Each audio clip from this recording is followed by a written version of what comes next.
This is the AM show. Thank you for staying through. It's time to review the news. A lot has happened between yesterday and this morning, and we get into that shortly. We're joined this morning by Henry Kwabena Kokofo, former Executive Director, EPA, and I'm excited that he's here because he's had some comments to say about how the EPA is fighting against illegal mining, or generally the government and methods that they're using. He probably doesn't think that the government is doing enough. I'd like to engage him on that a little later. But also, Dr. Joshua Zato, political scientist and policy analyst, joins us here.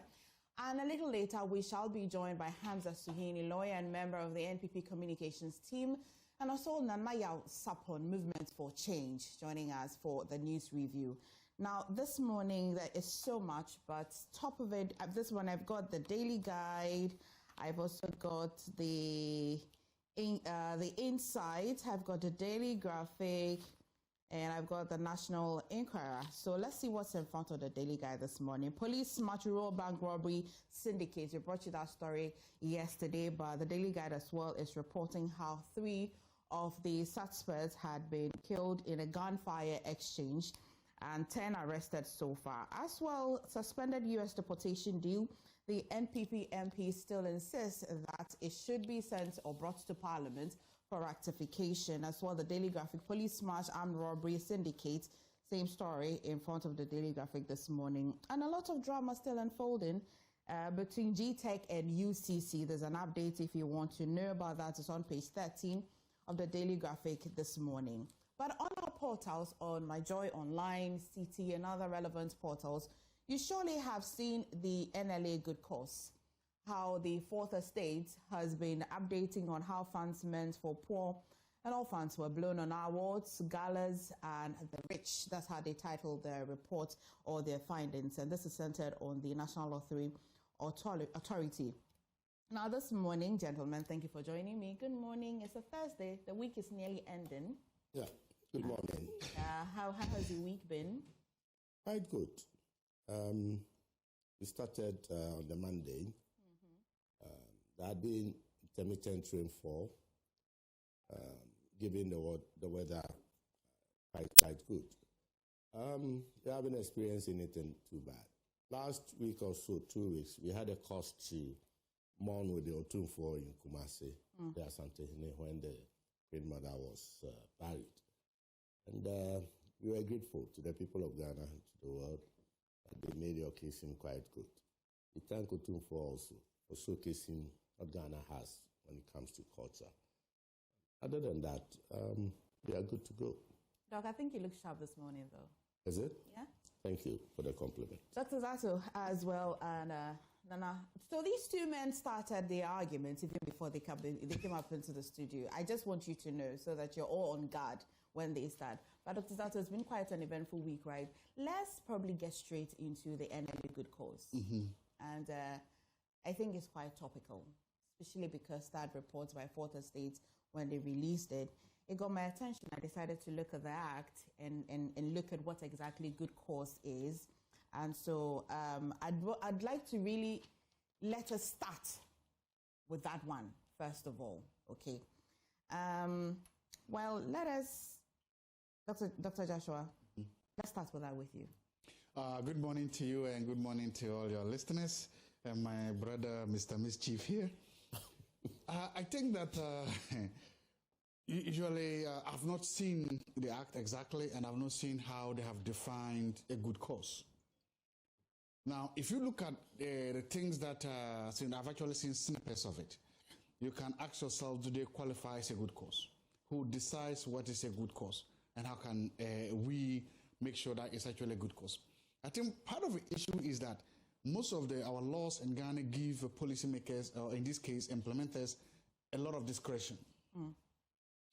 And whenever somebody has a discretion, and a person can use his or her discretion to do this, it becomes difficult for you to now pin the person down when it comes to how the person was used. So my point is that, what do we do with a report of this nature? Now, you would think that the easiest thing to do would be say, let's reform the law, or let's amend the law. In other words, let's clarify it. Let's clearly define what we mean as a good cause. But this is the funny thing that I always realize. Nobody will do that. Nobody will do that. So we will raise it properly, sensationalize it properly, serialize it, criticize it, but then we'll go back and do exactly the same. Do you know why we'll do that?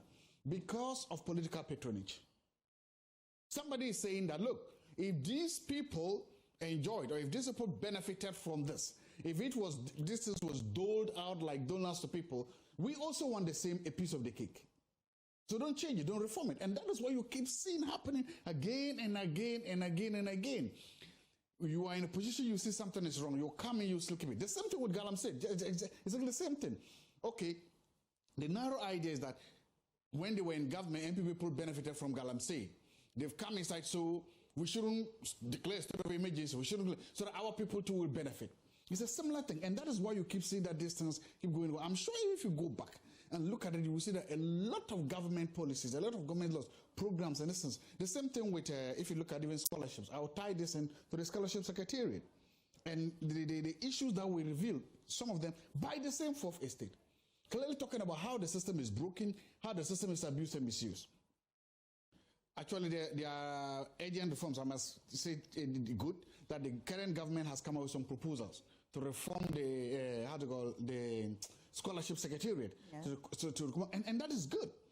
So I always want to make sure that, especially when it comes to policy, that look, it's okay if you take the political or the partisan credit for the I don't mind that. It's okay if you credit, but after that, we should be seen to be acting, we should be seen to doing well. And I think that I will hope that once we are done with this serialization, once we are done with this expose, the people, the government, especially the incumbent can now sit down, thinking, okay, where did we go wrong? Because I don't think there's anybody's suggestion that a law was broken in how this money is disbursed. The provision in the law merely suggests that it's broken. I'd come to a dog because, of course, he's got some legal brains as well, and he'll be able to help us. But Nanaya, before I come to Doug, and oh, by the way, Doug has been lecturing at the Institute of Environment and Sanitation Studies at UG, and also he's been a member of parliament for Bantaba for a while. And now the big one which actually has my attention is the fact that he's aspiring general secretary for the NPP. How's that coming up, though?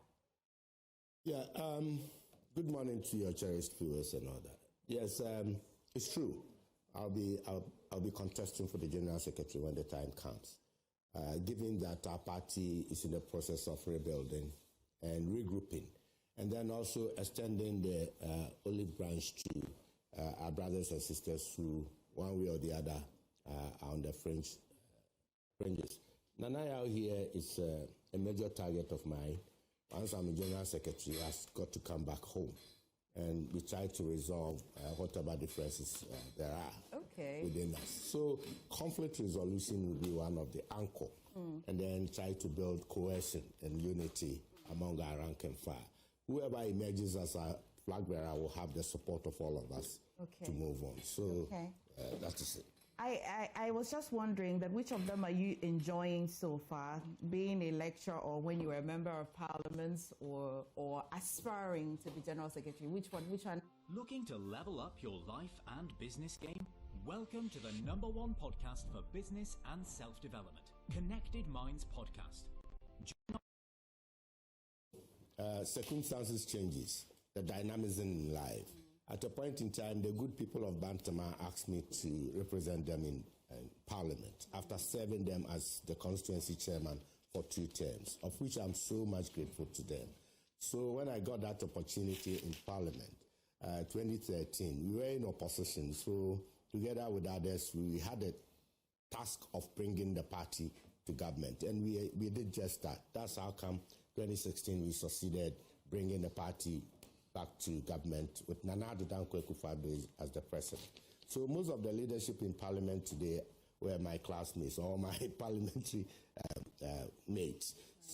And I had a lot of experience over there. We did so much to bring to the fore the governance systems in the country with the parliamentary participation, national issues, articulating views and all that. That was an aspect. Now I got out of parliament. I was appointed by Nana Addo Dankwa Akufo-Addo in 2021 to EPA, and that has its own experience. Right.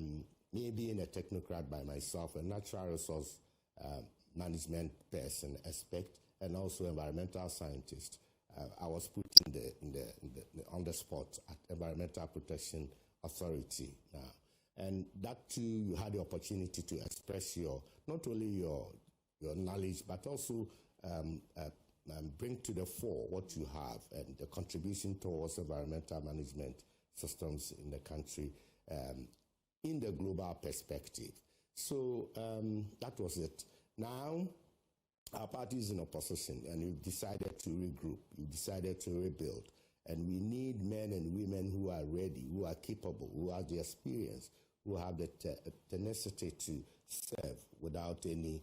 I'm certain that at some point we'll invite you specially so that we have a good talk on this, your journey. Yes, Let's get into... Have you seen the report by the Fourth Estate? Of course, we're joined by Hamza Suyeni as well.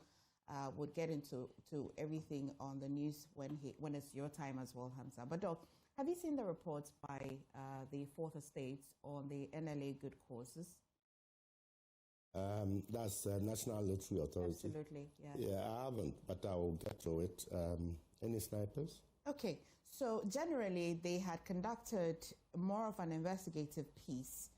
And in 2021, the National Lottery Authority, under the leadership of Samuel Wuku, as the then Director General, set up what it called the Good Causes Foundation. Now, under that, Doc, particularly the act that governs the NLA provides that you set up a certain special fund that you'll be using to at least fund certain good causes. Now, in that Act 722, it provides what good causes. There's the persons in destitute, orphans. It gave a bit of a scope. The said law said that they shall be conducted as part of the operations of National Lotto, a lottery with the object of providing care and protection for the physically or mentally afflicted, the needy, the aged, orphans, and destitute. However, contrary to the purpose of the Good Causes Foundation, as outlined in the said section, the foundation spends millions of cedis on glamorous events and other questionable enterprises. Now, data available to the Fourth Estate on the foundation's disbursements shows that a lot of the monies was spent on sponsorship of elite organizations and events. For example, the EMY Africa Awards received 90,000. The Ghana CEO Awards got 350,000. Gabia Sario Chudako Africa Prosperity Network Awards had 250,000, while the GIPC Ghana Club 100 Awards also received 200,000. The Ashanti Business Leaders Excellence Awards received 50,000, while Glitz Africa Publication as well got 80,000 Ghana cedis. The former Chief of Staff as well has been cited in there to receive a certain amount of money, a little of 350,000 cedis. It went on and on and on as well. Now, the question many people are asking, some on your screen we shall be rolling. You'd see that Institute of Office, the Office of the Chief of Staff, amount of 350,000. The purpose was for Independence Day celebration. Now, it has sparked the debate about what really, were all of these things, can we categorize them as good causes? Well, it's a difficult subject because of the discretionary powers that authority that's inherent in the law. What might be a good cause to you may not necessarily be a good cause to the other. But I heard you spelling out certain activities or certain group of people that can be looked at. That those are the social services, if I get it right. Persons with disabilities and all that. Ideally and ordinarily, those who cannot and who don't have the capacity to generate funds for themselves could have accessed those funds. But with what is being showcased out there may also fall within the category, depending upon how it's being looked at. For instance, if you are sponsoring 10th anniversary of Atamils Institute. Yeah. Yes, we are talking about a whole institution. I mean, a former president, a late president, whose ideals and legacies cannot be left to go waste or to vamoose into thin air. So there's a need to sustain. And if application to the NLA they look at it and then they think it is worth undertaking. Why not? They may want to. And I don't think the chief executive has the sole prerogative of deciding what a good cause is. There is a board in place. So if, I don't know how the applications are done, but if application comes in and the chief executive and management deem it so fit and the board approves of it, then so be it. I mean, but if we think as a people that there is the need to change some aspects of the law to make specifics what really a good cause is, that would be another Jack, you give me a moment. We shall get to the point where you profess some recommendations, but I shall go on to invite the gentleman who did the substantive work on this piece, Seth J. Bokpe. He is associate editor, The Fourth Estate. At least he puts this research into proper context for us. Seth, thank you for joining us this morning on the show. What triggered this investigative piece? While I know it's generally in your DNA to want to fetch information and some sort of accountability, what triggered this particular research? Thank you very much for having me. I must say we are grateful for this opportunity to give some clarity. But I didn't do this story alone. I did it with colleagues, William Jalula and Philip Agove. Right. Now, to the story. Now, we've been, for a while now, we've heard about how the NLA Foundation has been using funds inappropriately because if you reach the 2-3 of NLA at 7-2, it specifically states what funds meant for the Good Causes Foundation are supposed to be used for. And if we feel permission, let me Sure. that it shall be conducted as part of the operations of the National Lottery. National Lottery.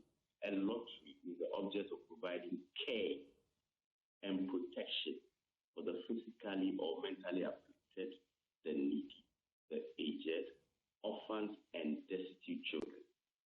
Clearly, this defines the most vulnerable section of our society. The most vulnerable section of our society. But if you look at the funds that were disbursed, you will find that a tall list of the people or institutions on this list do not define what vulnerability is. At best, they are the most elite society, the elite members of our society, not just in Ghana, but beyond.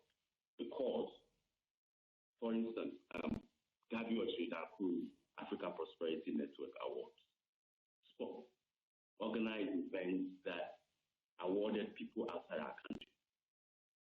GIP, Ghana Club 100 Awards, have the top 100 companies in our country being awarded.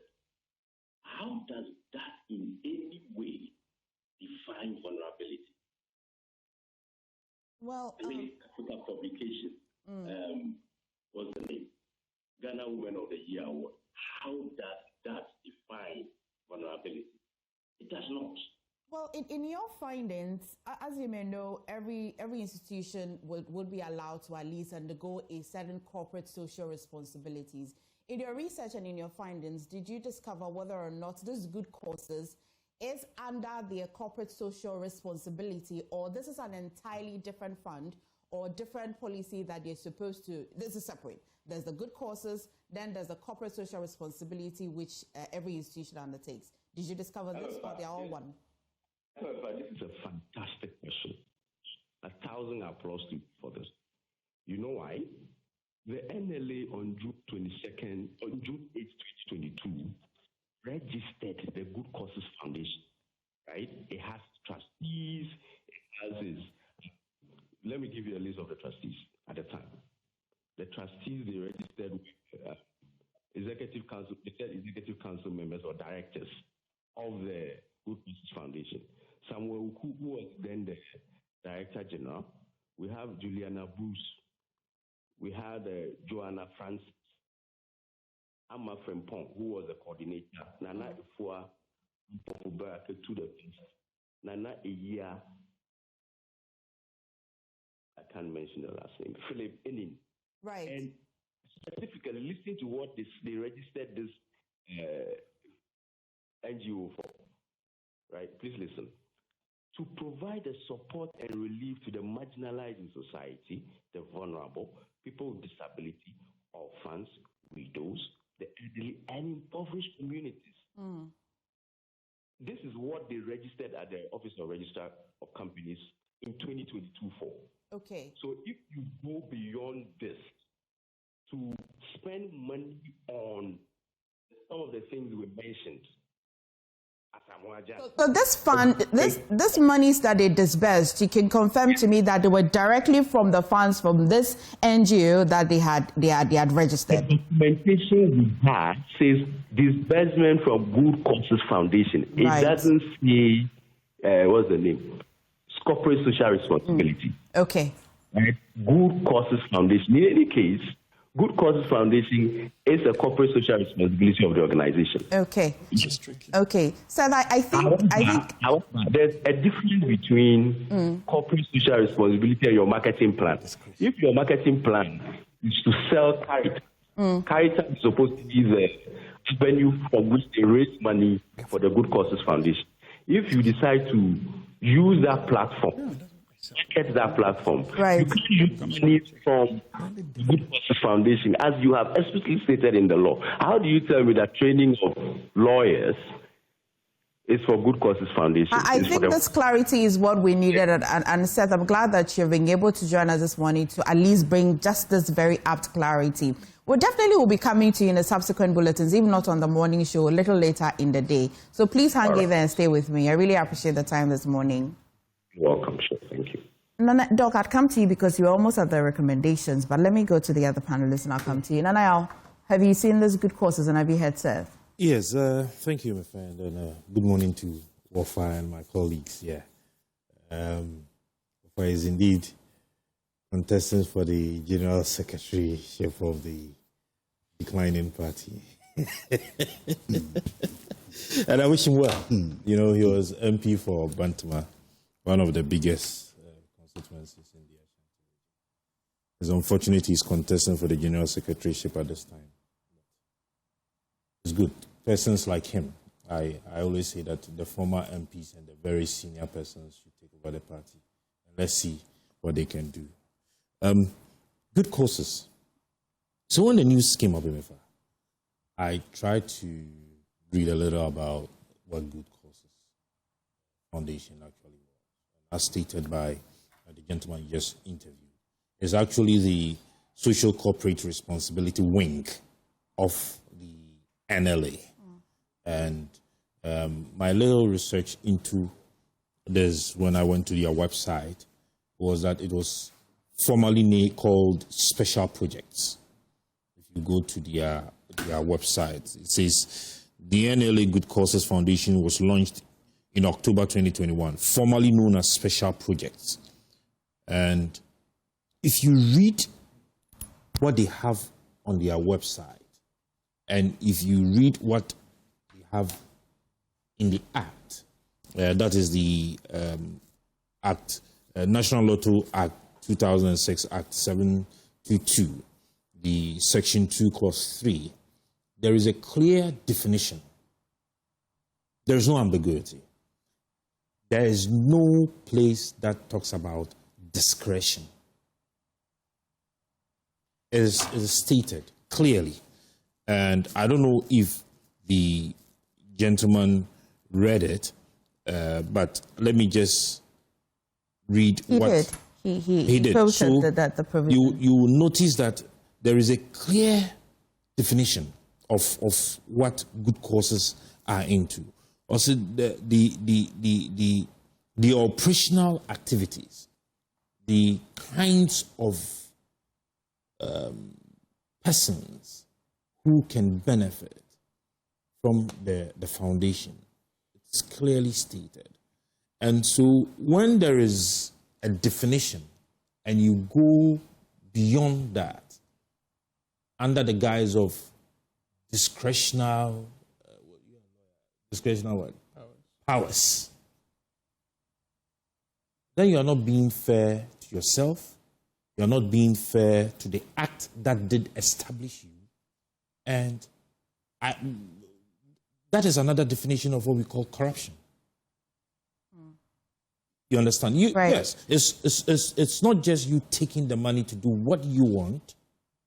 But what the provision in the act what says. the provision in the act says. Okay. All right, so CEO's awards.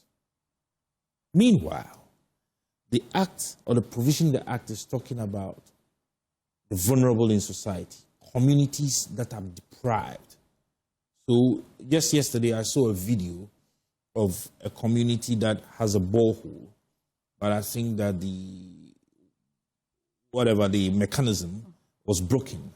And the cost of repairs was less than 500 Ghana cedis. And so these are some of the projects the good. But they live in a constituency, do they not? They live in a constituency, but the constituency, the MP is not supposed to be responsible for that. Yes, it is a district assembly, but if it is everything that the district assembly is supposed to do, then we will not be here today. Of course, there are members of that community that stake lotto.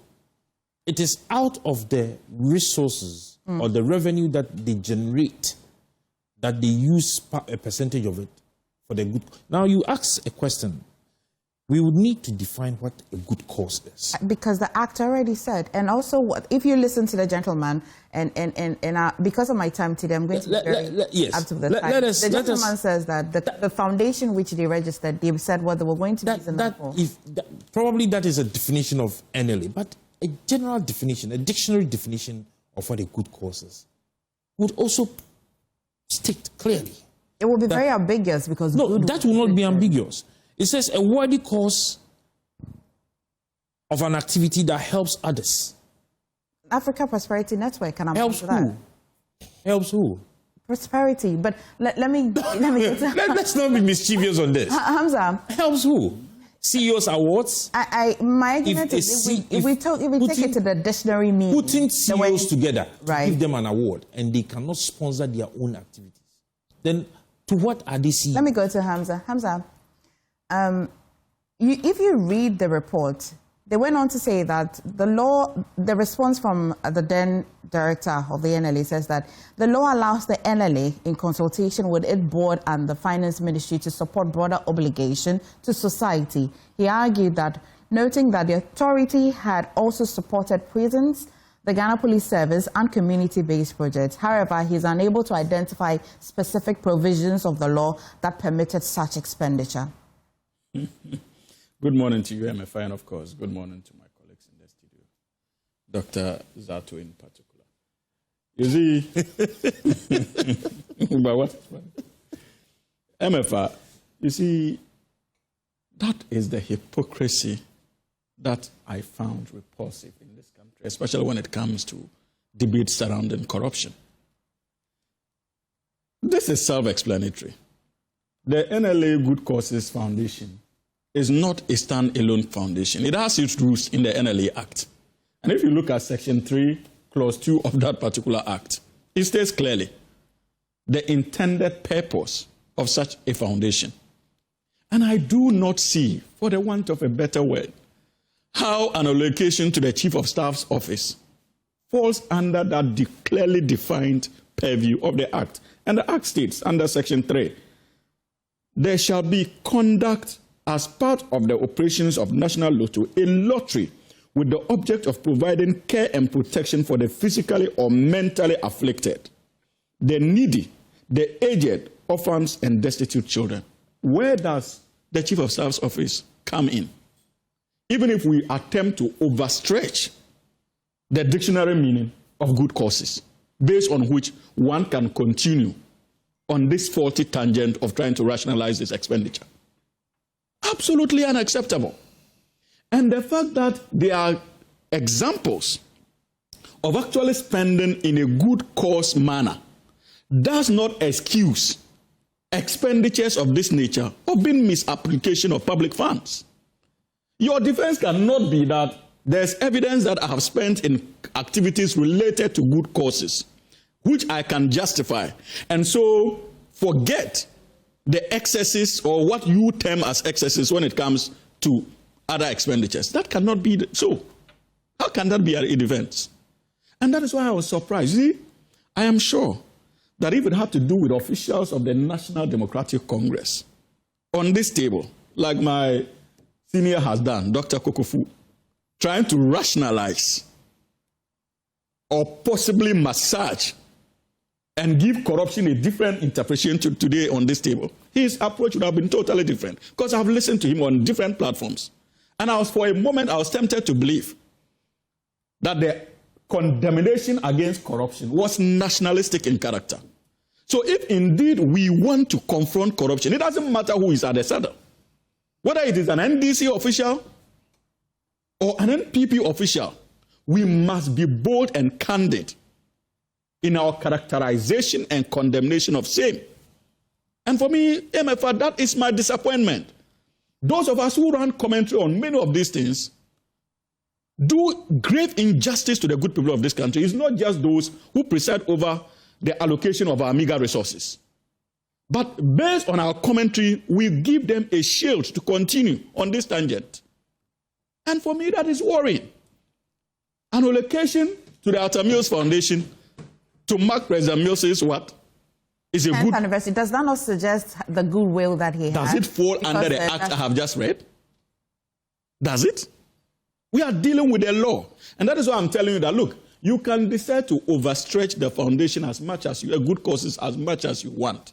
It does not excuse the fact that this is clearly unacceptable. Okay. Indeed, have you forgotten that somewhere in August 2024, yes, finally, in August 2024, many of you broke that news about the closure of the Koloburu unit. And the fact that they simply could not. We had many of our compatriots dying as a result of that closure. What did the NLA do? At that time, the NLA was busy handing over cash to sponsor CEO operations, awards, nights, and allocations to the Chief of Staff's office. I see you want to have a few responses. National Lotteries Authority. Good causes. Yeah, thank you very much. I know Hamza will not believe this, but I agree with you. I just want to make that point. I agree with you, and that is what I started by saying. You see, sometimes there is a difference between discretionary powers and something that's clearly stated. So if these activities are clearly outside what is stated, then it's a different thing. Then it's corruption. You are right. Now, if there is a certain level of discretion there, there's a different thing. So I agree with you. My point then becomes, what do we do now? Where do we go from this? Absolutely. The point is, how do we make it better? What regulatory measures are needed? What legal measures are needed? What policy? Because see, the danger here is sometimes we turn this things into a kind of a football match. Then it's done like this, and then go. And then tomorrow, if they appoint Hamza as the executive director of the National Lottery Commission, he won't change it. He will go and, if by the way, if you go, give me. I'm not saying that I disagree. I'm a good crossbow. You understand what I'm saying? It's a life note. But the point I'm making is, I won't do that. Trust me. Let's always take the next step. It's not enough to just criticize. Let's take the next step. I'm going to come to Doc for. Doc, so you were on the recommendation, but this particular report, what would you specifically recommend this government to do with it? Well, especially the person. Well, I heard Hamza, but you see, and he said this is law, and so we are passing judgment here. You want me to respond? Yeah. Are we passing judgment here? This is a report. You see, this is a report. This is a report done by some organization or some individuals. It's a subject of discussion and debate. And if you want to condemn, and if you want to pass judgment, it must go through the process. What process are you recommending? Yes, of course, those who have been indicted in the report may have the opportunity also to say their side of the story. This is a one-sided story. So the government should trigger legal processes. Well, if that is the case, if it's a subject to look into further, then that is it. But for me and for any of us here to just look at the report and condemn may not be the best option. Okay. But back to what you asked, I am of the view that laws and regulations, whatever, they are dynamic. I mean, it moves on and on when circumstances changes and all that. So if we clearly believe as a people that there is the need to streamline things, why not? And from what I've heard this morning, it seems that it was clear exactly what the law wanted or what NLA wanted when it talked about good cause. Right. So we should get on track. If we had gone off track, we should get on track.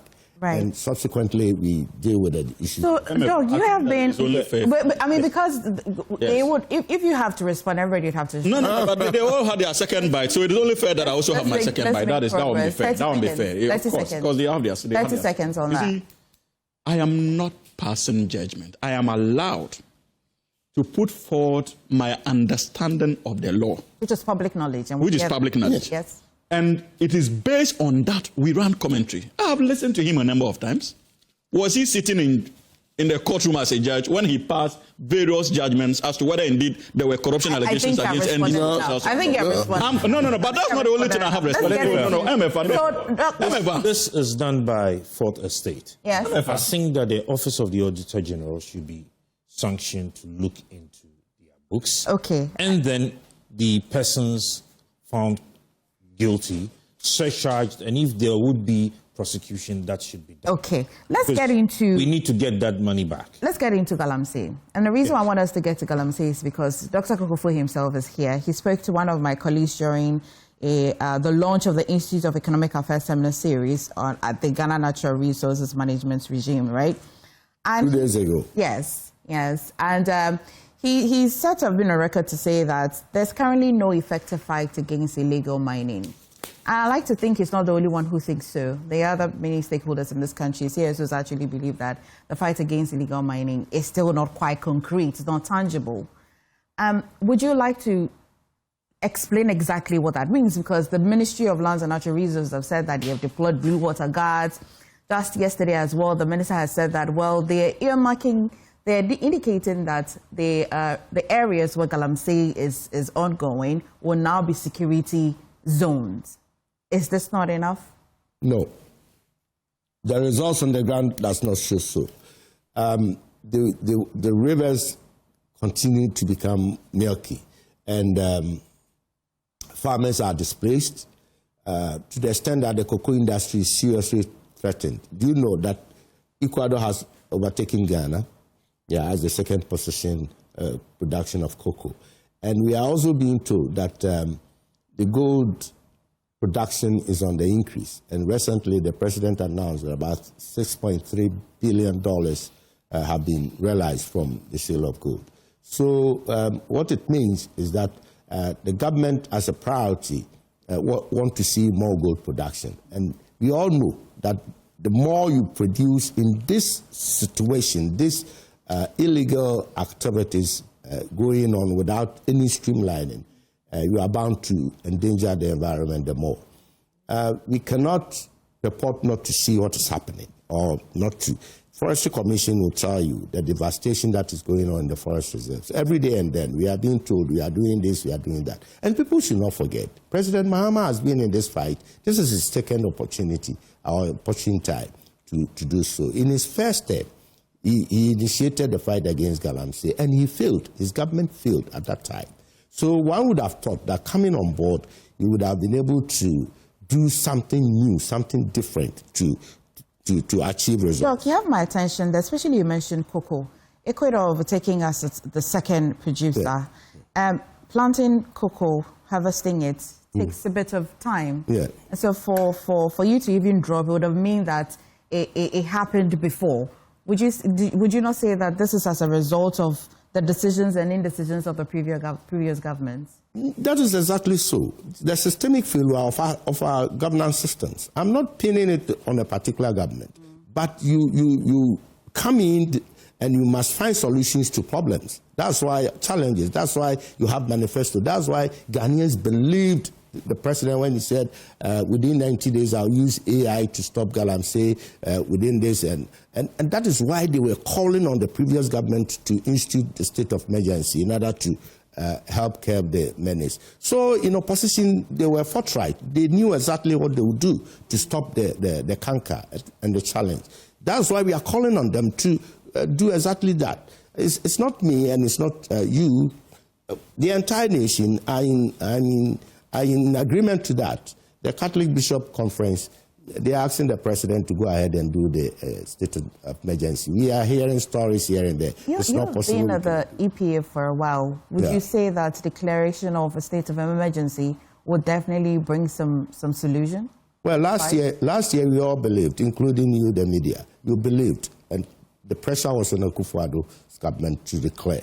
That was the belief, and he did not. The government did not declare. So when the then candidate Mahama said, "I will do it," people had confidence and believed in him. But do you believe it? I'm asking you because of your expertise at where you were, the authority that you were. Do you believe that declaring it would definitely bring some solutions to the fight? Yeah. It will? Yeah, it will. It's not because you think it was a political promise, so you demand it? No.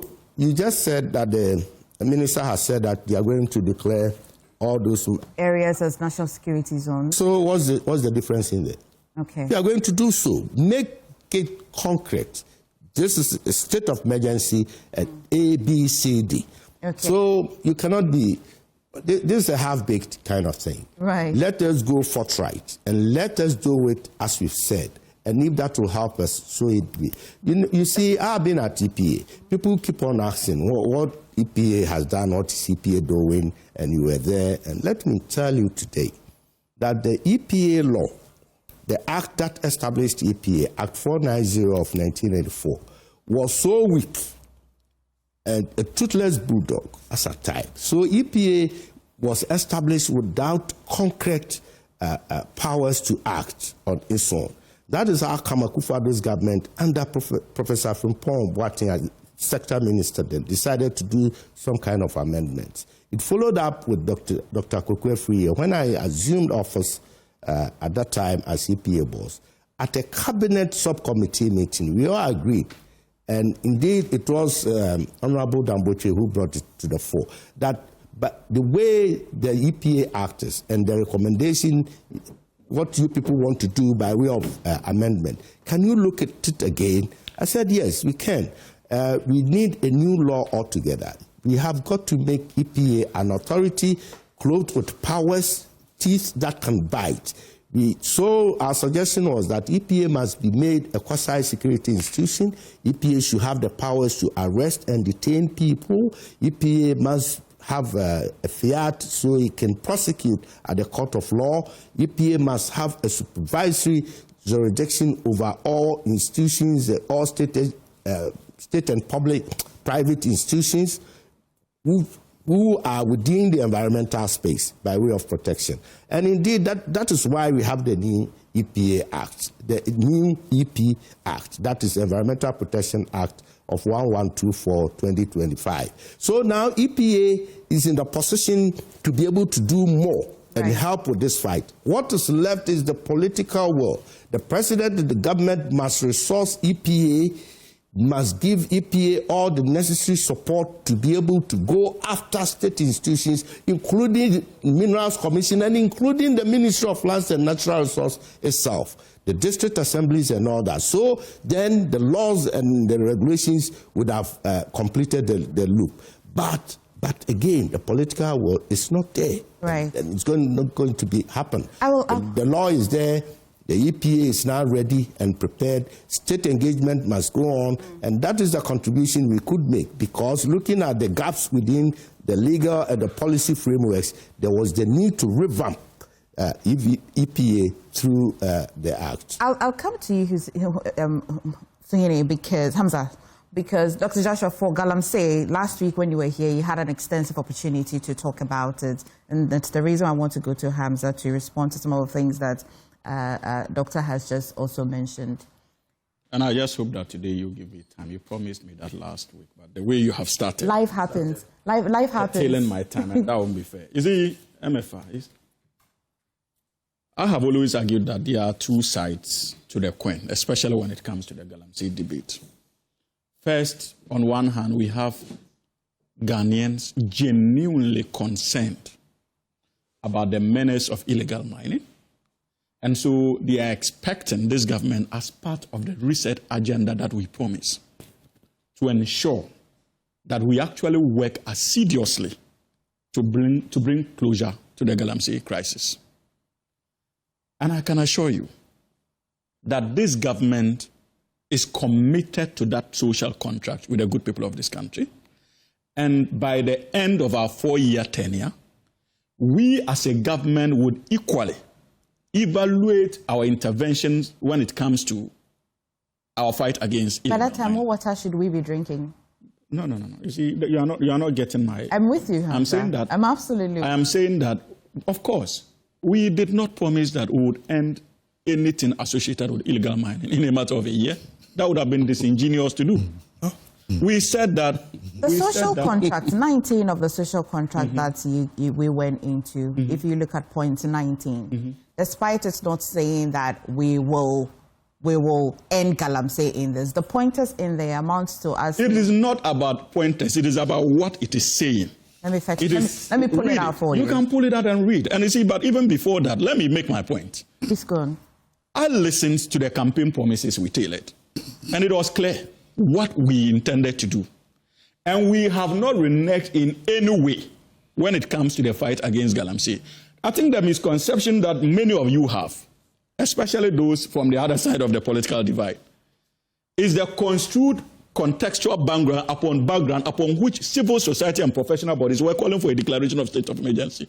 I think around this table, I've made that point before, that we were dealing with a regime that in a matter of 8 years had become complicit in the fight in the galamsey menace. And indeed, they were leading functionaries of both the government and its political party who were accused of engaging in illegal mining. And so the Ghanaian people had lost their confidence in that particular regime to be able to holistically address the menace of illegal mining.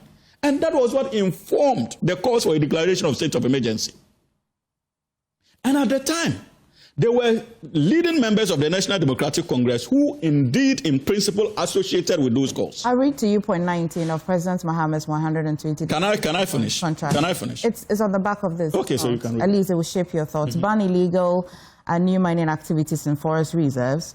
Roll out our Tree for Life and Blue Water initiative to heal and sustainably harness the environment by turning areas and water bodies degraded by illegal mining into economic and ecological... So has the government not declared illegal mining? Have we not declared a ban on illegal mining? And why do you think that we have the forest? The question was on what water should we be drinking? And it's here says that water bodies degraded by illegal... I was getting there, but you are not being patient because you are allowing yourself to go on that unfortunate tangent. You see, MFA, you see that what you have read has even betrayed your initial question that you asked. How?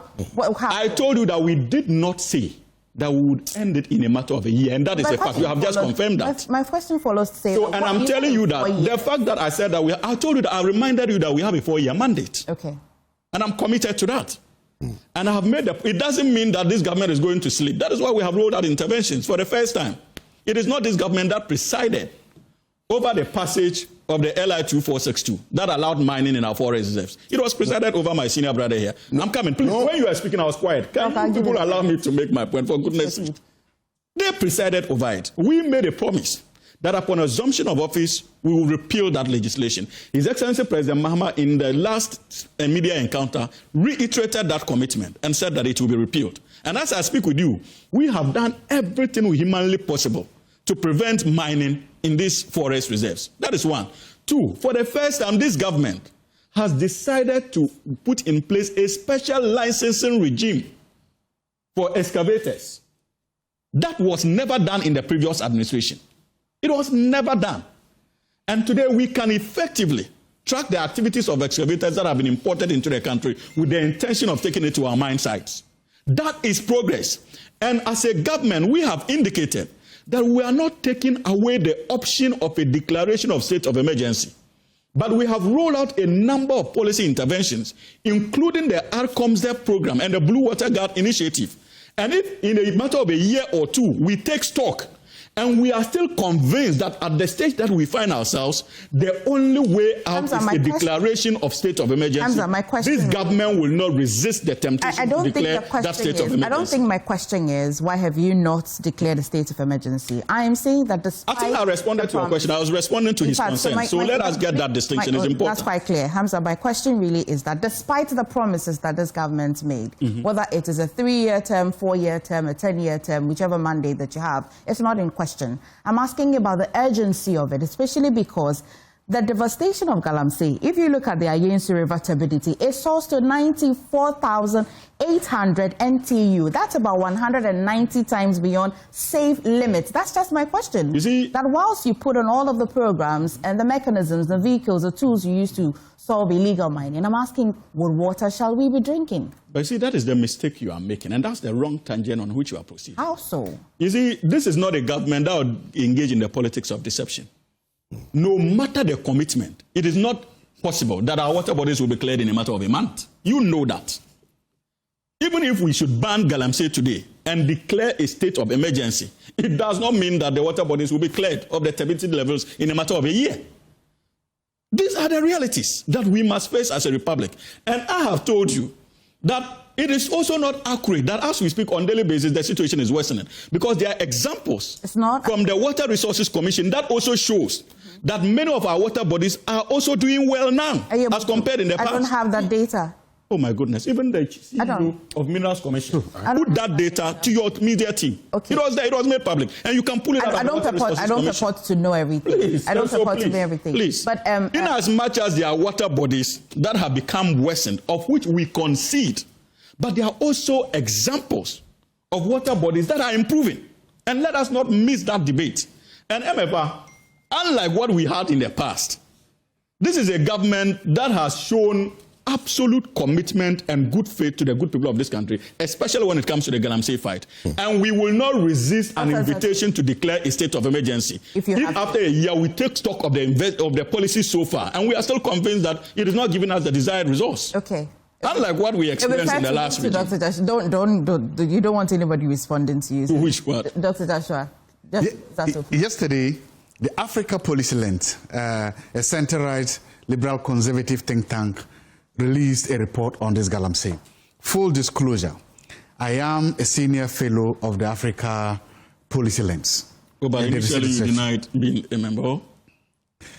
But I wasn't part of the team that collected this data, analyzed this data. I'm a senior fellow there, but I wasn't part of the team that collected, analyzed this fellow. Some of the findings are very important, okay? The respondents, 77 or almost 79% of respondents have post-secondary education.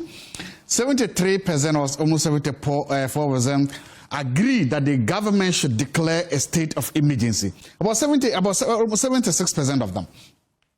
Almost 98%, almost all Ghanaians have concerns about the current state of water quality in Ghana due to the Galamsey. And about 67% of them think that the only reason why we are not declaring a state of emergency are political considerations. If you see that, one, I want you to put it, that is research, that is just collected about the last 1 week, that's enough. Two, if you add that to this letter or this notice from the Ghana Catholic Bishops' Conference, where they have basically told us that, I want to go here, the hour is late, delay is betrayal, now, not tomorrow, not later, is the time to act. Two, and this letter is a basic... act. Did they say a call for... No, I'm told, they actually said, they've talked about it, about the call of the... They said this now to also act to declare state of emergency. They said that, yet in the face of the President of the Republic appears not to grab the existential scale of this. It's important when the bishops are telling you, the President, that you don't seem to grasp that this is an existential threat. That is a serious indictment on his leadership. That's the point I'm making. Why do we suggest... Why does it look like because the President is not declaring a state of emergency, he is not appreciative of the existential? Is that the only way to fight? No, it's not. You see, look, when you are dealing with an existential crisis, you use what is called an all-of-the-above approach. You use every single tool at your disposal. Oh, let me give you an example. When the Americans were hunting Osama bin Laden, they used everything. Did they not exhaust all of their measures? I'm saying they use everything at the same time. They use intelligence, they use military, they use diplomacy, they use economics, they use everything at the same time because they consider him an existential threat. My argument is that if we are dealing with an existential threat, we must put everything on the table. We must use everything we have. Now, have we used the military? Yes. Have we used the police? Yes. Have we burned excavators? Yes. Have we even legally? We've done it. The only thing, the biggest thing we've not done so far is a state of emergency. The argument is that who uses it more efficiently and effectively? No, the argument is that what we have used, has the water improved? No. The argument is that we've used the toolkits. You see, there's something called policymakers called policy tools. The argument is that we have used all those tools, but the water level is still getting worse. You've just read it.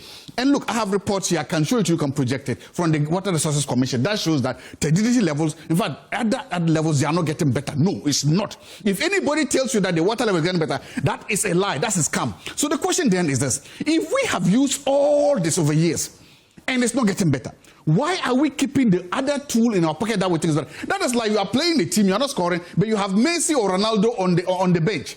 What is the danger in putting them in when we know they can bang a goal? Let me put it this way. The question, what I'm saying is that to now suggest, you see, my brother here is trying to turn this into a political football between the NDC and PP. So long as it's a political football, nobody makes a decision. How is that? How is that? He's only trying to... Remember, no, I'm making a point. You see that he was saying that when Henry was in power, he didn't do anything. Henry to also say, you are now in power, you don't do anything. Before he realized it's to and fro. The to and fro doesn't clean the waters. Okay. The to and fro. We have research here from the African Muslims. We have the Ghana Kali Bishops. We have all the coalitions and everybody. You cannot tell us that everybody else is wrong when it comes to state of emergency. You are the only person that is right. No, let me bring you in quickly. Yes. So, first of all, the Catholic Bishop Conference, their statement, if you look at... What have you taken the paper? I think getting do you have a copy? So that when you say something, and so you can... I'm very abreast with that report. They made it very clear, and that is very fundamental, that in this fight against galamsey, if the society itself, if we Ghanaians, where it's happening, do not have a mindset change, to accept the fact that it is a threat to our own lives, difficult to fight it. And so what I think should be pushing is for the people themselves to accept and agree that the activities they are involved in is going to kill us, is killing us, and is going to destroy this nation. Which people? The people involved in galamsey? The communities in which these galamsey activities are taking place. Now you see, if we left people to want to take decisions for themselves, we won't have I'm just building a point. Okay. The point on a mindset change, which is very key and very important. Because if we do have that mindset change about galamsey and how to fight it, we will not be debating it. Number two, I belong to the school of thought that the current government has exhibited some level of political willingness to deal with this matter. The fight against galamsey should be treated more of a scientific process than what we are doing now. Indulge me a bit. You belonged to the NPP before you broke away to the Movement for Change, right? And this government, you say this government has exhibited some level of political will. Are you able to let me in on this kind of will that they have exhibited or embarked on that the previous government did? We called for a synchronization of all the agencies and the task forces that were into the fight. We had stated... Which NPP didn't do. We had stated that these things needed to be synchronized. These task forces needed to be synchronized. I mean, he gave us names. We pushed in to certain activities, just like the declaration. They wanted declaration of a state of emergency. And I had stated that state of emergency wasn't going to happen. What we should go for was to declare a security zone, which was also similar to state of emergency. Of course, that had been done. Personally, I have stated that we should do a shoot to kill. It's not been done. And I think that if we all agree today that those involved in galamsey activities are killing us, and for that matter, they also deserve to die, then we would all agree and declare shoot to kill in those areas. It's a security zone. And so what are you doing there? But then far from that, let me move on. Right, you move on. You see, from the Movement for Change, you were talking about the water we would drink. Emifa, we will not be able to have a clean water. We will not be able to deal with these activities if we do not put a ban, a strict ban, on all small-scale mining activities. When we have put a ban on the small-scale mining activities, it gives us the opportunity to conduct a proper audit of the documentations, the licenses, and the certifications of all of these agencies that are into small-scale activities. It would allow some space. It will allow some space for us. Gentlemen, keep quiet. No. It will allow some space for us to employ technology. I'm the odd one here, so I need to respond. Please proceed. We can hear you. It would allow us some space to employ technology to clean our waters. Listen, we go to fight these people. We don't put a ban on it. And so instead of them moving away for us to clean our So you're calling for a ban on all small-scale mining? All small-scale activities. Whether they are duly licensed or not. All small-scale. How do we know whether they are duly licensed or not? Okay. And let me explain why I'm saying that. You see, when they give you a small-scale license... I want to come back to the beginning of... Yes, I'll give me his time to explain that to you. When you are given a license or a certificate as a small-scale miner, Emifa, it is given to you specifically for a specific concession, a section of the concession you have.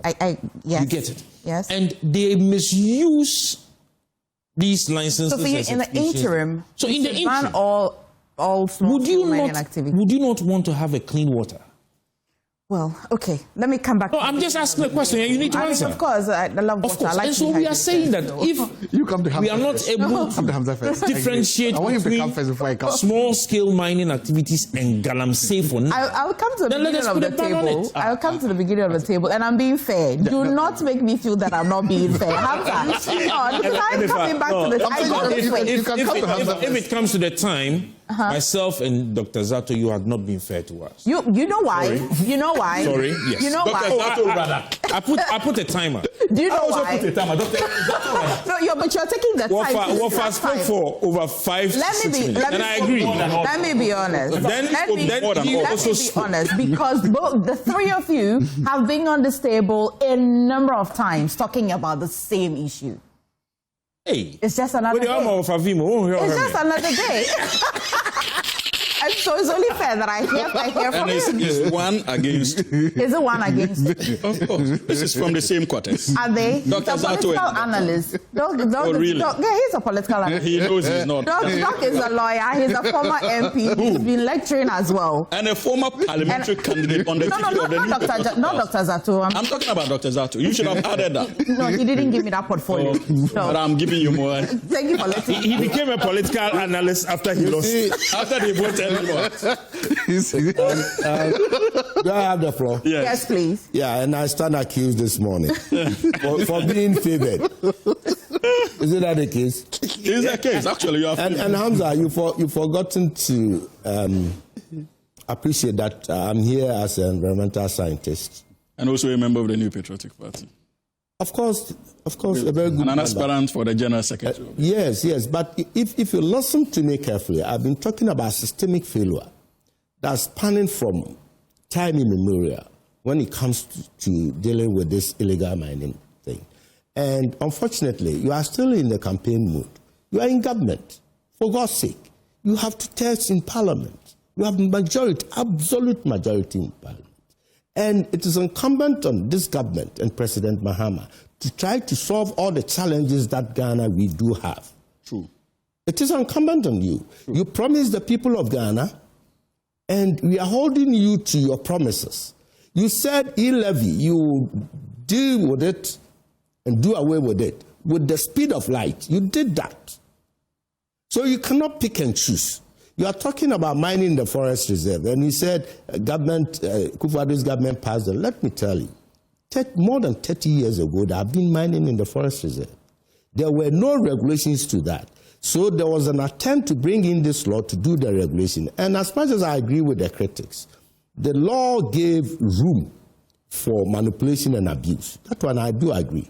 So you promised to repeal it, and we expect this government to, as quick as possible, to have done that. You haven't done that. Okay, let's situate the whole problem. where it is. We are talking about farmlands being destroyed, cocoa, whatever. We are talking about our food crops and our water bodies being polluted and seeping into the very things that we do consume. And it's affecting health.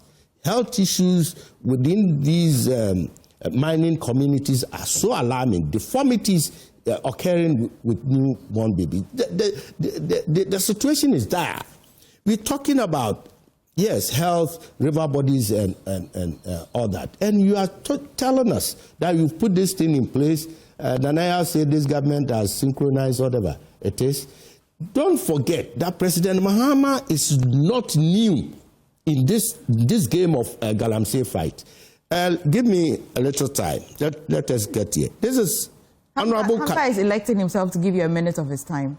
Yeah, thank you, Hamza. A minute of my time. Yes. And I appreciate that.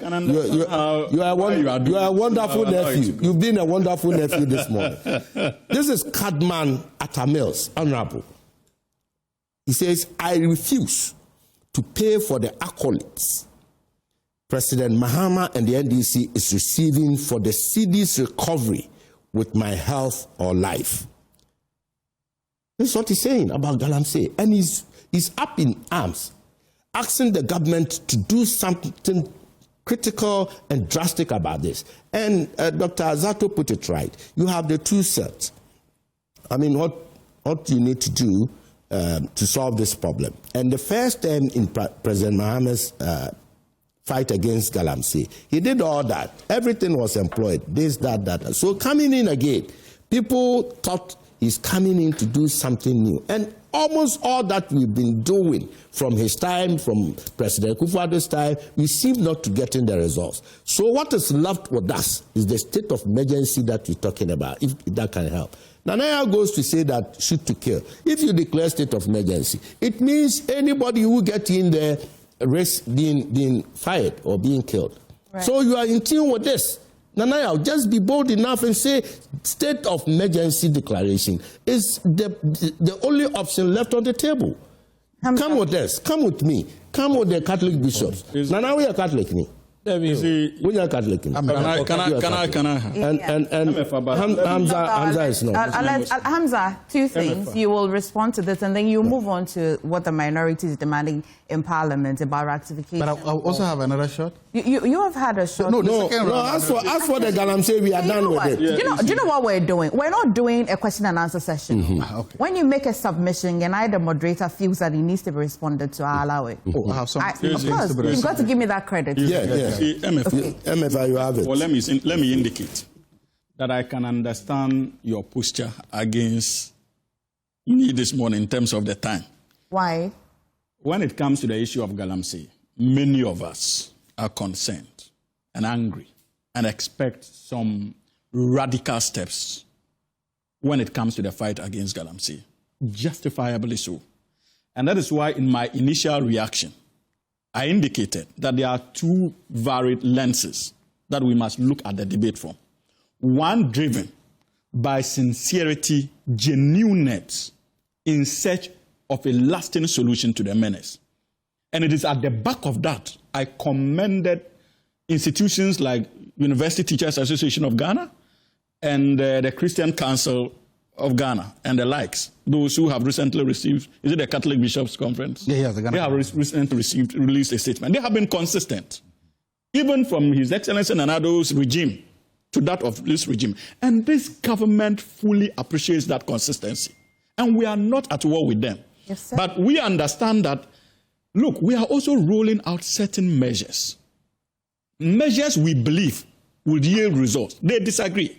It is left unto us as a government to engage them further, possibly to let them understand why we are rolling out the measures that we are rolling out, and hopefully what we seek to benefit from those measures when it comes to the fight against Galamsey. And I'm convinced, and based on the information I have, that this government is already in the process of holding such an engagement. That's one. Okay. Finally, I agree with my senior colleague, Dr. Kokofu, that some of the interventions that are being rolled out were rolled out under Mahama 1, under Akufo-Addo 1 and 2, and are being rolled out today.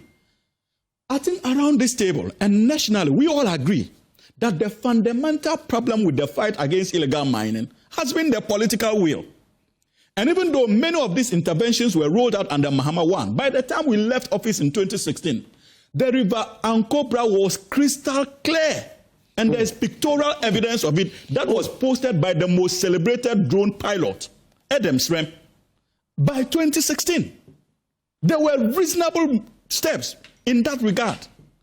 And you see, MFR, unfortunately, under the previous, and so when I make that categorization, and I give you the national outlook, and I move on to raise concerns about the appalling, repulsive partisanship that is being spearheaded now by the New Patriotic Party. You should understand, my senior colleague was part of the government.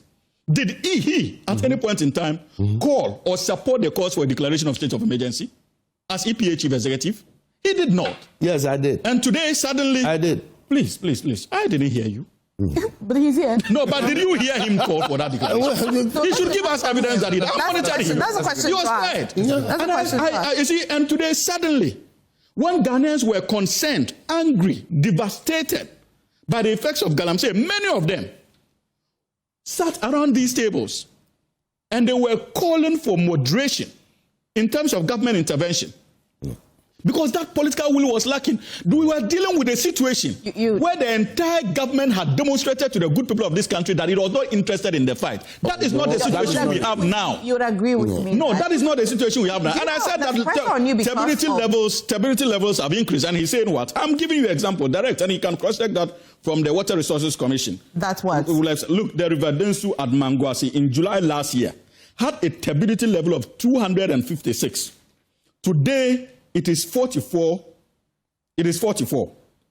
And that clearly is an improvement. River Nsawam was 59 in July. What's the source of this? About Water Resources Commission, you can go to their website. Easy. Please. No, I expected you to have done this even before this program. No. And you see, we also have River and Cobra. Please. I would go for I'm going on. Proceed. River Nsawam was 59 in July 2024. In July 2025, it is 19.1. That's an improvement. River Tano at Elubo was 1.1010 NTU last July. Today it is 834. That is an improvement. You have not talked about the one I referenced for you. Which one? The one that is beyond drinkable. But I conceded when you raised that point that indeed some of them have worsened. Okay, But there is also progress, and there's the need for us to be fair to the facts when we are reporting on it. And that's what I invited you to do. So this one was treated in a month. This results that you're giving me. Yes, from the Water Resources. So today you accept that it can be treated in a month. Which one? Because you made a point. No, that is about 8 months that we've been in power. I'm giving you that's against July last year. That's what we are talking about. Okay. And MFR, finally, you see, finally on this point, I would tell you that if at the end of this year, we do not see any meaningful progress, the NDC is not a party made up of hypocrites. Be rest assured that many of us who are spokespersons of the party and government, who are members of the National Democratic Congress, will not have any difficulty or whatsoever calling on the government to declare a state of emergency. Thank you. But we are still committed to the policies that the government is rolling out, and we are convinced that these policies would deal with the issue sustainably, not just in an ad hoc manner. Okay. We have. My point is no. This is the point. I didn't get there. In 5 minutes, all of us here have to deal with what the minority is demanding the government to do. Yeah. Okay. So you won't go to Galamsey. Okay, I'll pass. You will not go to Galamsey. You won't go to Galamsey. I won't go. I won't go. You've had a very good time at Galamsey since last weekend now. Is it the call on the? They're calling. They're asking that it be ratified. Good. You see, part of the reasons when the NDC, when they were running for the elections, was that they wanted to improve governance. The NDC made it clear that as part of the research agenda, the public governance of this country must be restored, must be improved. They made it look like the previous government did a shoddy job, was doing a shoddy job. It did. They didn't respect the rules of law. Hamza, we didn't respect the rules of engagement to do it. And the government came and said, Ghanaians bought that. The law might be clear, but not only the law. There is a settled Supreme Court ruling that simply says that any international agreement, no matter how, so long as two countries meet that talking is an agreement must be brought to the parliament for ratification. That is what the politics I understand about it. And there's a reason why. When two countries are meeting, a lot of things happen. The people must know. The best way for the people to know is for their citizens to know. It's for their citizens, in this case, their representatives to understand. There are two lawyers here. And they can all tell me that there is a settled Supreme Court ruling on this. Yes. Two, there are two lawyers here. They can also then tell me that the law is. So the question then becomes, why do you go have an agreement, a ratification, a memorandum, whatever it is, the United States, and you do not bring it to the people to rectify? Why do you do that? There could be two reasons. One, in international relations sometimes, you take these decisions either to gain a favor. In this case, there's a carrot. Mostly we talk about the sticks and the carrots principle here. Maybe a carrot was what? Dangled in front of us. Remember, it is this same government, through the reckless foreign policy responses that led to the United States punishing Ghana, that led to the United States, little person would get to a visa reducing to 3 months with regards to all the sanctions and the trade and allowing the government, and so they happen. So one, in international relations, and especially when you are dealing with Donald Trump, Donald Trump is a transactional leader. A sweeping allegation Donald Trump that the is a activities of this government led to a ban. We saw the foreign minister of this country to go without engage in a banter with the. We saw the foreign minister. No, but he needs to justify that. We saw the foreign minister of this country engage in, I would say, childish banter with the chairman of Senate Committee on Foreign Relations in the United States, and that led to us being punished. I'm saying it led to us being punished. And so my point is, one, either the United States government dangled. Trump was dishing out all of this. Exactly. Or not just of Thank Ghana. you. It wasn't just of either Ghana. the United States government dangled a carrot in front of us for us to accept this illegality, or they dangled a stick for us. Either way, you cannot have a government that promises reset. You cannot have a government that promises. You cannot have a government that understands this, blatantly defying Ghana's rules. The Prime Minister has constantly argued that it's in the humanitarian interest of African. Because it's humanitarian, you throw away the law. Because it's humanitarian, you defy the country's sovereignty. Well, the MPP because said it is to court. I'm making it. It's not about the MPP being court. It's about us understanding. And if we don't do that, we lose this point. When governments have supermajorities, this is what we say power corrupts, and absolute power corrupts absolutely. The government has absolute power, and you are seeing that absolute power being corrupted. The fact that you defy Ghanaians, you ignore Ghanaians, and you completely just go and rectify this with them, is like you saying that here is the middle finger, I'm going to do whatever I want. It is not nice, it shouldn't happen, and we should condemn this, because see, this is what we've seen. Probably there are thousands, there are others we have not seen. And it's not nice to this country. That's not how you rule a country. Most of the points that you made are quite confusing for me, but yes, that's because they have defied the law. You know that's not confusing. There's a settled ruling on this. Okay, of course I agree. So why didn't they bring it to Parliament? That is a question you're asking. And I'm telling you the reason why they did that, because of the sticks but you cannot give a reason to somebody's decision. Why not? How do you why not? Why not? But Anaya, please respond to this. That is why you are getting confused when you always want to interpret a very clear statement in your own terms. You would then begin to confuse others. Number one, but just before I come to that, why are all CSOs and voices around the Galamsey running away from the call for a complete ban on small-scale mining activity? No, we're done with Galamsey. No, I'm just posing a question. We're done. Why are they running away from it? I think they need to answer these questions, because that is the only way out. Would you like to give your time to respond to the other matters to Hamza? I'm just moving on. Okay. But I just put, unless otherwise you say I cannot. Please proceed. My time is up. Yes. So you see, the Foreign Affairs Minister addressed the press and stated categorically that, number one, these 14 persons are members of ECOWAS. And ECOWAS indeed has its treaties, we have standard operating procedures, and they could come into this country for a number of days before they sweep it. Number two, he had stated that it was an MOU that he signed onto. We looked into these documents as he presented. And he has stated that by the foreign policies that we operate within, he agrees with the minority when they say he should have gone to Parliament, but to a certain extent, not this particular one.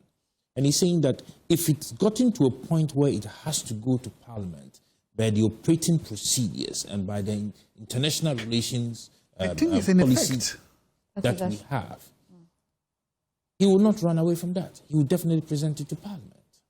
Now, what I was expecting the minority to have done... Any Parliament doesn't rectify it, they will return the deportees. What will then happen? Those who are here already. I don't think there is anything wrong. Let me. I'm not speaking in vacuum. I don't think there is anything wrong if Parliament decides not to ratify and they would have to take them back.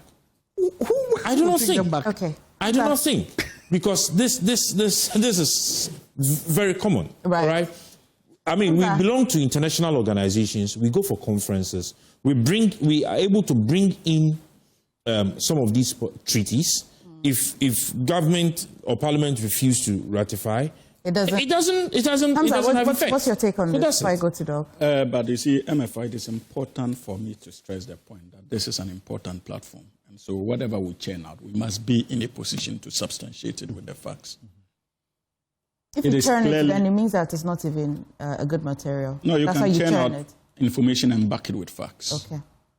You see, I found rather unfortunate the categorization or characterization by Dr. Zato to the effect that indeed it is the actions of this government that led to the U.S. punishing the Republic with visa restrictions. I think people are discerning. No. I think that is the mistake we make in this country. It is about the integrity and credibility of the person who made that allegation. Yes. And it is about the integrity of this government as well. And we must do everything within our power, even if we disagree with the government, especially when it comes to its international image. The onus lies on all of us to protect same against false accusations. He is an international relations expert. I'm not. You are a political science lecturer, yes, right? But with some measure of knowledge when it comes to international relations. Yes, exactly. Yes. I don't want to abbreviate things to myself that I don't have. Fine. I'm a public administration, public policy expert. So it's okay. So, yes. No, he wants to know my expertise, I'm telling you. So I understand. So that he doesn't it's okay. He has made the point. Okay, thank you. And for me, if indeed a policy person, someone who reads about international developments and relations, would have known that the visa restrictions that were meted out by the United States of America was not done to only Ghana as an island. And so what? And so what? No, and so what? But there were exemptions. There were also exemptions. Can you let me... So the government could have been exempted. He was quiet. In fact, I'm stealing some time. Yes, don't spoil the program. You see, so first of all, it is baseless and unfortunate for you to have come out with such... It's not. Some countries were exempted. Ghana was not exempted. So why? Why were those countries exempted? Why was Ghana not? Even as we speak today, there are restrictions on professional bodies in terms of how they can access professional people, in terms of how they can access the U.S. Because there's a new regime that came with a different policy when it comes to its immigration rules. And you ought to know that. Hamza. And so don't speak. The new regime came out with carrots and sticks. Why are we receiving only the sticks? That's you made the point. After exposing that fully, obviously, there's a need to go. I mean, Hamza, you mean words? What do you mean by fully? Oh, but what's it mean? Google them. It's not Google the dictionary meaning. No. Wait. What do you mean by fully? Words. Oh, but is it not true that we are receiving carrots? Is it not a mistaken belief? Is it not a mistaken belief? Is it not a mistaken belief? So your beliefs on Galamsey were folly? Oh, you can say that. Honestly, I don't want to say that because I don't use those kind of words. If we are only on the receiving end of and not carrots, then I should mention that. Okay, I withdraw that. If you are not happy with it. Both of you. Thank you. Okay. Better. Then on record. Yes, not everybody is on the same page when it comes to international laws. Exactly. So if he doesn't know, I'm telling him I know better. And then what I'm saying is that there are sticks and there are carrots and we are receiving just like you, just like Lou, I'm also an international relations student. Okay. And my master's with KSL, King's College London, it was in international political economy. And I understand that very well. So when it comes to international relations, you are not more qualified than me in that field. And when it comes to international law, you are not more qualified than me in that field. And let me make the point. On the issue of the 40. You know what? When you see somebody fighting around their qualification, I agree. You just did that. Insecurities put you just did that. I just want you to know, just like you are giving me your professional background, I want you to know that when it comes to international, so your judgments are not final. You did. I did. You both are not being fair to the issue. I didn't mention my professional background. He did. Shall I move to the issue of the 40? I'd want to take the issue of the 40. Please go on. I think I agree that there are some concerns when it comes to compliance with Article 75 of the 1992 Constitution. And I can understand the concerns being raised, especially with reference to the Margaret Bamfo case, in terms of the need for Parliament to have given ratification to whatever form the agreement was, whether a memorandum of understanding or whatsoever. I personally have my position when it comes to that judgment, and I feel that we should have another opportunity to test that judgment in the law courts. Okay. But as we speak today, that is the legal position of Ghana. Right. But I think I also listened carefully to the minister responsible for foreign affairs, who says that the possibility, if we are convinced that indeed this memorandum of understanding falls within the purview of Article 75, then we can have that discussion and consider a possible ratification. But where we sit as a government, MFR, where we sit as a government, it's already in action. Yeah. Look, we are dealing with not just the memorandum of understanding with the United States of America. We are also dealing with our international treaties when it comes to the ECOWAS community of West African states. I'll have Dr. And these are African brothers and sisters. I'll let Doc coming in. That's how we're So you are not even going to allow me to land. You've landed. My landing is not safe. You are safe. You are safe. You are very much safe. It's a crash landing. You crash landed. No. You are landed. He has a master, so let him land well. No, Hamza. He has a master, so let him land well. Hamza, you are perfectly safe. Better than a master's. Hamza, so let him land well. Better than a master's. Hamza, be assured, you are safe. You've landed safely. Yes, I'm here. So he has landed well. What are you talking about? We are saying we are in breach of Article 75 of the 19th. So you are not an international relations expert and you are bundling carrots around. I'm disappointed. You know, Hamza, whatever you do, I'll make my submission. So, exactly. So the minority are saying that the government is in breach. Is it true or false? Hamza says it's true. They are in breach. So, but you said so. Doc, talk to me because I've muted them. Good.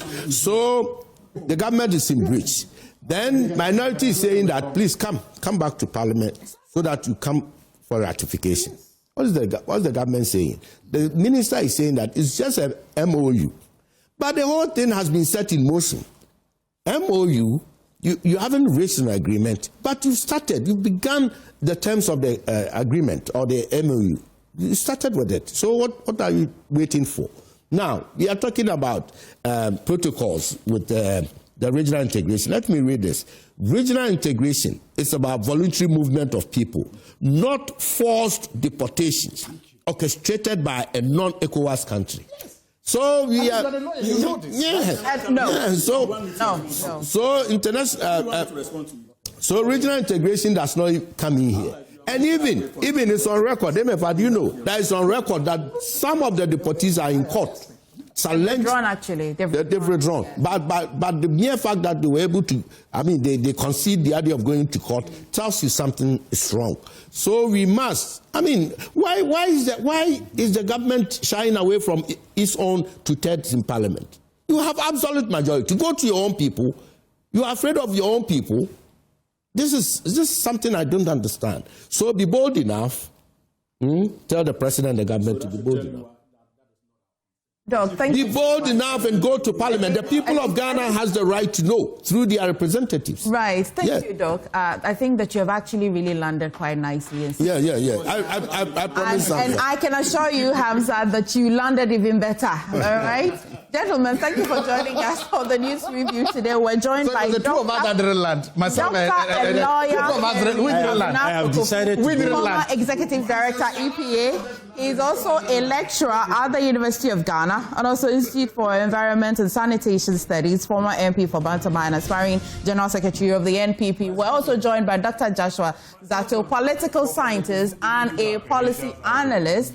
That's why we've got Hamza Suhini, lawyer and member of the NDC communications team, and as well, Nana Al-Sapon, Movement for Change as well. Gentlemen, it was quite a beautiful buffet this morning with you. Please stay, a big story is coming out.